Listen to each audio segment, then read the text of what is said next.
काश्यप बंधुओं की धर्म दीक्षा। काश्यप परिवार नामक वाराणसी में एक प्रसिद्ध परिवार था। उस परिवार में 3 भाई थे। तीनों बहुत शिक्षित थे और अत्यंत धार्मिक। कुछ समय बाद ज्येष्ठ पुत्र ने संन्यास लेने की सोची। तदनुसार उसने गृह त्याग किया, संन्यास ग्रहण किया और उरुवेल की ओर गया, जहां पहुंचकर उसने अपना एक आश्रम स्थापित किया। उसके दोनों छोटे भाइयों ने भी उसका अनुसरण किया और वे भी सन्यासी बन गए। वे सभी अग्निहोत्री अर्थात आग की पूजा करने वाले थे। बड़ी बड़ी जटाएं धारण करने के कारण वे जटिल कहलाते थे। तीनों भाइयों में से एक उरुवेल काश्यप कहलाता था, दूसरा नदी काश्यप, तीसरा गया काश्यप। इन तीनों में से उरुवेल काश्यप के 500 जटिल शिष्य थे, नदी काश्यप के 300 जटिल शिष्य थे और गया काश्यप के 200 जटिल शिष्य थे। इनमें से मुख्य उरुवेल काश्यप ही था। उरुवेल काश्यप की दूर दूर तक ख्याति हो गई थी। उसके बारे में कहा जाता था कि उसे जीते जी मुक्ति प्राप्त हो गई है।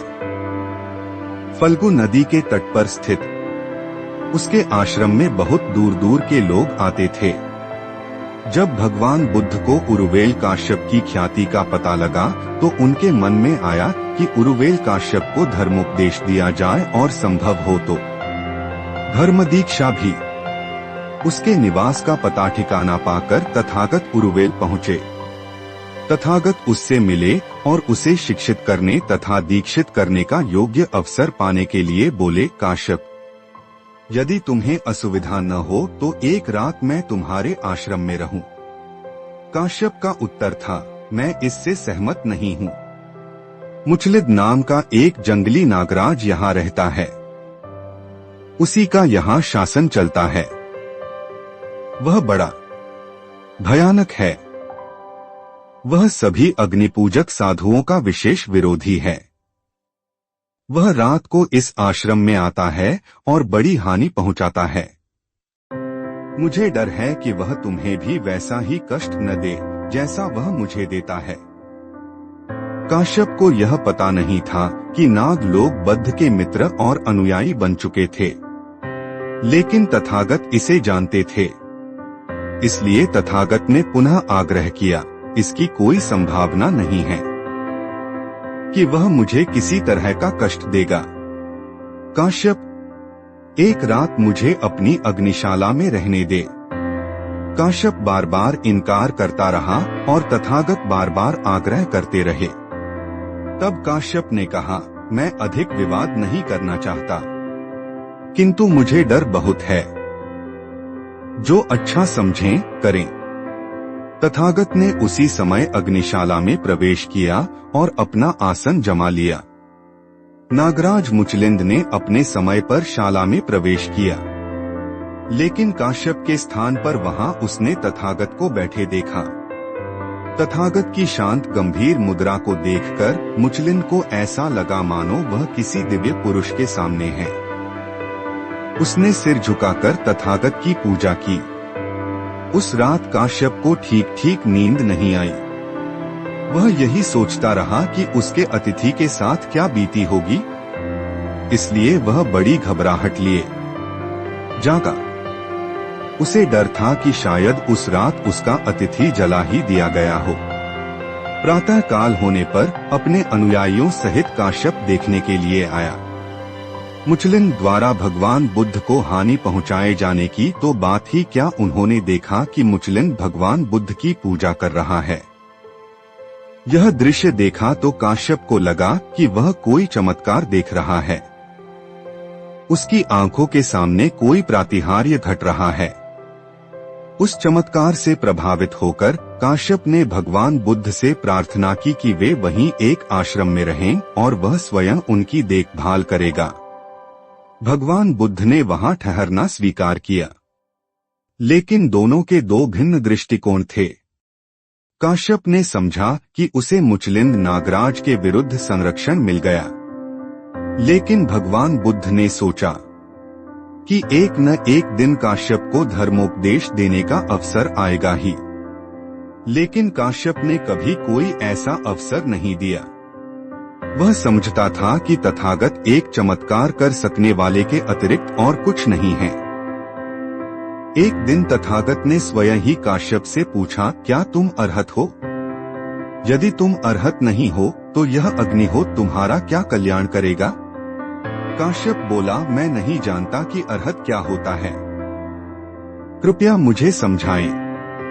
तब भगवान ने कहा, आर्य अष्टांगिक मार्ग पर चलने वाले पथिक के पथ के बाधक सभी रागद्वेषों को जिसने जीत लिया है वह अरहत है। अग्निहोत्र किसी को पाप मुक्त नहीं कर सकता। यो काश्यप अभिमानी स्वभाव का था, लेकिन उसके मन पर तथागत के तर्क का प्रभाव पड़ा। अपने मन को कुछ झुकाकर और विनम्र बनाकर यहाँ तक कि उसे सद्धर्म के ग्रहण करने का पात्र बनाकर उसने कहा कि लोक गुरु बुद्ध की बुद्धि और उसकी बुद्धि का कोई मुकाबला नहीं। और इस प्रकार अंत में सभी शंकाओं का समाधान होने पर उरुवेल काश्यप ने तथागत के धर्म को स्वीकार किया और उनका अनुयायी हो गया। अपने गुरु के अनुगामी बन काश्यप के सभी शिष्यों ने भी सद्धर्म ग्रहण किया। इस प्रकार काश्यप और उसके सभी शिष्य दीक्षित हो गए।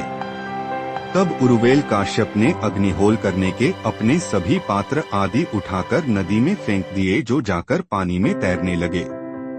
नदी काश्यप और गया काश्यप ने जो नदी के नीचे की ओर रहते थे, अग्निहोत्र के सामान को नदी में बहते जाते देखा। वे बोले, यह सारा सामान हमारे भाई का है, उसने यह सारा सामान फेंक क्यों दिया है? कोई न कोई असाधारण घटना घटी होगी। वे बहुत अधिक बेचैन हो गए। अपने 500 अनुयायियों सहित वे अपने भाई से मिलने के लिए नदी के ऊपर की ओर आगे बढ़े। सभी अनुयायियों सहित अपने भाई को श्रमणवेश पहने देख उनके मन में नाना तरह के विचार उठे। तब उन्होंने इसका कारण जानना चाहा। उरुवेल काश्यप ने उन्हें बताया कि उसने किस प्रकार बुद्ध के धर्म को अंगीकार कर लिया है। वे बोले, अब हमारे भाई ने बुद्ध के धर्म को स्वीकार कर लिया है तो हमें अभी उसका अनुकरण करना चाहिए। उन्होंने अपने बड़े भाई से अपनी इच्छा व्यक्त की। तब अपने सभी अनुयायियों सहित वे दोनों भाई तथागत का प्रवचन सुनने के लिए सामने उपस्थित किए गए। तथागत ने अग्निहोत्री धर्म और अपने धर्म की तुलना करते हुए प्रवचन किया। उन दोनों भाइयों को उपदेश देते हुए भगवान बुद्ध ने कहा, जिस प्रकार लकड़ी से लकड़ी के रगड़ खाने पर आग पैदा होती है, उसी प्रकार असमय विचार जब आपस में रगड़ खाते हैं तो अविद्या का जन्म होता है। काम, क्रोध तथा अविद्या ये ही वह अग्नि है जो सभी चीजों को भस्मसात कर देती है और संसार में दुख और शोक का कारण बनती है। लेकिन यदि एक बार आदमी सही रास्ते पर चल सके और काम, क्रोध तथा अविद्या रूपी आग को बुझा सके तो फिर विद्या और पवित्र आचरण जन्म लेते हैं। इसलिए जब एक बार आदमी को अकुशल कर्मों से घृणा हो जाती है तो उससे तृष्णा का क्षय होता है। तृष्णा का क्षय करने से ही आदमी श्रमण बनता है। उन बड़े ऋषियों ने जब ये बुद्ध वचन सुने तो अग्निहोत्र से उनकी सर्वथा उपेक्षा हो गई। उन्होंने भी बुद्ध का शिष्यत्व स्वीकार करने की इच्छा की। काश्यप बंधुओं की दीक्षा भगवान बुद्ध की बड़ी विजय थी, क्योंकि जनता के मन पर उनका बड़ा प्रभाव था।